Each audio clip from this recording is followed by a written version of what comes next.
Hey hello বন্ধুরা, আবার একটা নতুন ব্লগ নিয়ে চলে এসেছি। এটা হচ্ছে রিসেপশনের দিন। তো এখন আমরা রেডি হওয়ার জন্য বসে পড়েছি।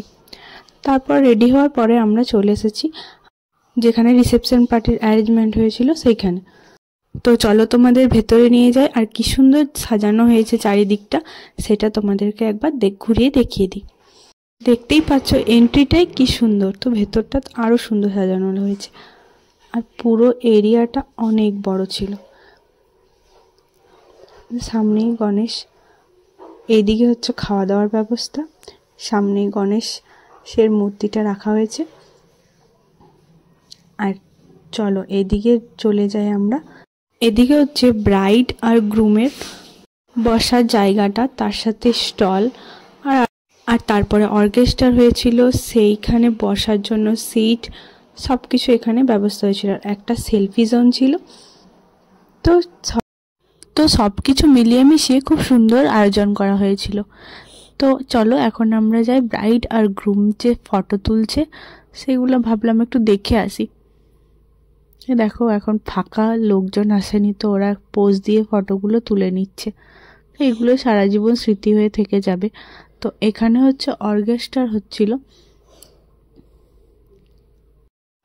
তো অনেকক্ষণ পর আমি আবার ক্লিপগুলো নেবার সময় পেয়েছিলাম, কারণ আমাদের বাড়ির থেকেও সবাই এসেছিল, তার সাথে আমার মা বুনি ওরা সবাই এসেছিল, তো মাসিমুনিরা এসেছিল, অনেক লোকজন। তো সবার সাথে কথা বলছিলাম, এইসব করতে করতে অনেক কিছু ক্লিপ নেওয়া হয়নি। এর মধ্যে ওদের বন্ধুরা মানে চিন্ময়দার বন্ধুরা সবাই মিলে ওর সাথে একটা মজা করছিল, সব কিছু বাচ্চার জিনিস, ঝাঁটা, বালতি এসব দিচ্ছিল ওদেরকে গিফট। তো এটা দেখতে খুব ভালো লাগছিল।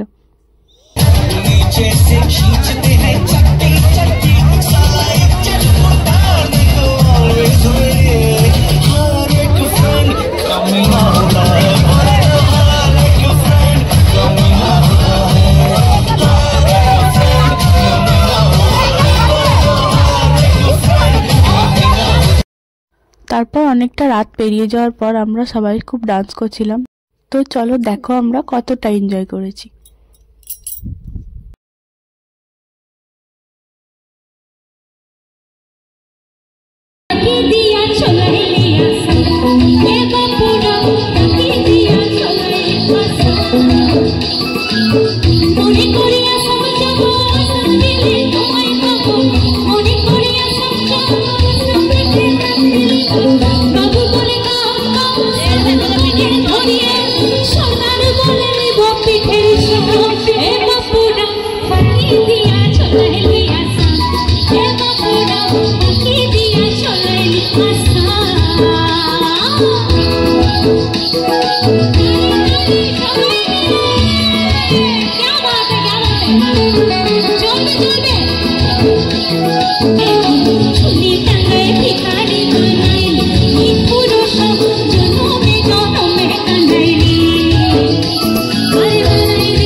পর আমরা নতুন বউকে স্টেজে নামিয়েছিলাম।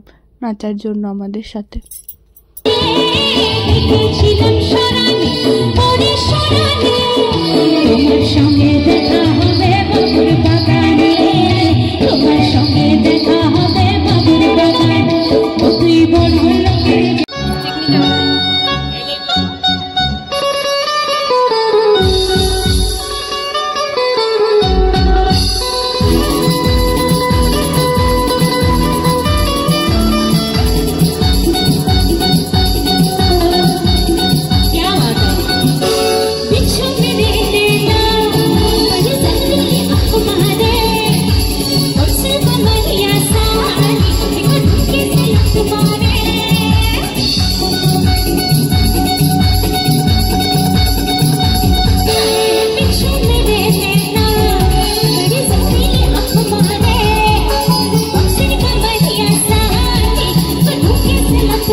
তো বিয়ের ব্লগগুলো এখানেই শেষ করলাম। তো ব্লগটা ভালো লাগলে প্লিজ লাইক অ্যান্ড সাবস্ক্রাইব।